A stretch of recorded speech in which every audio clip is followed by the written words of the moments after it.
রবিবার এডিসি নির্বাচনে ভোট গ্রহণ পর্ব সম্পন্ন হয়েছে। এর পরদিনই সোমবার বিজেপি সদর কার্যালয়ে সাংগঠনিক বৈঠক অনুষ্ঠিত হয়। বৈঠকে উপস্থিত ছিলেন মুখ্যমন্ত্রী ডাক্তার মানিক সাহা সহ সকল মন্ত্রী ও বিধায়করা। এ ব্যাপারে সংবাদ মাধ্যমের মুখোমুখি হয়ে মুখ্যমন্ত্রী বলেন, রবিবার এডিসি নির্বাচন অনুষ্ঠিত হয়েছে। প্রতিটি নির্বাচনের পর আমরা এই ধরনের বৈঠক করে থাকি। বৈঠকে এক একটি কেন্দ্রে কত ভোট পড়েছে, আমরা কত পেতে পারি তা নিয়ে আলোচনা করা হয়। এখন পর্যন্ত যে রিপোর্ট পেয়েছি তাতে সবকিছু আমাদের পক্ষে আছে বলে তিনি জানান। কালকে তো ইলেকশন হলো এডিসি, আর আজকে ইলেকশনের পরে এটা আমাদের সবসময় একটা মিটিং হয়। বিভিন্ন যে আমাদের ক্যান্ডিডেট থেকে শুরু করে আমরা যে ক্লাস্টার বানিয়েছিলাম তাদের থেকে আমরা রিপোর্ট নিলাম। তো এক একটা কেন্দ্রের কী রিপোর্ট, কীরকম ভোট আমরা পেতে পারি, এগুলো আমরা সবসময় আমাদের নিয়ম অনুসারে করে থাকি। এইবারও আমরা করলাম।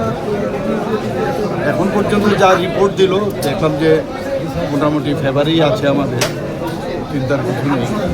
বাকি তো রেজাল্ট বেরোলে বোঝা যাবে, কারণ এটা তো আমাদের রিপোর্ট এবং যারা মাঠে ঘাটে আছে তাদের রিপোর্ট, এবং আমাদের যে পোলিং এজেন্টরা থাকে সেই এজেন্টের থেকে তারা যেভাবে চিন্তা ভাবনা করে সেটা দেখে বুঝে, এটা আন্দাজ, এটা অনেকটা বলে যে স্যাম্পল স্টাডি।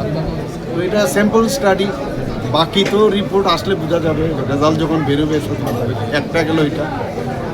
তো সেই অনুযায়ী আমরা দেখলাম যে এটা রিপোর্টটা ফেভারে আছে। আর 2 নম্বর হচ্ছে যে কাউন্টিং যে ডে, সেখানেও আমাদের লোকরা কিভাবে যাবে, কোথায় কিভাবে থাকবে, যে কাউন্টিং এজেন্টদেরও একটা আমাদের ট্রেনিং দেওয়ার ব্যবস্থা, ওই সব বিষয়ে আলোচনা।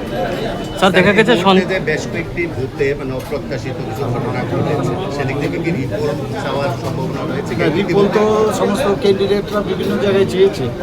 তো এই বিষয়গুলো তো আমাদের কাছে না, আমরা তো বলতে পারবো না। এখন রিপোর্ট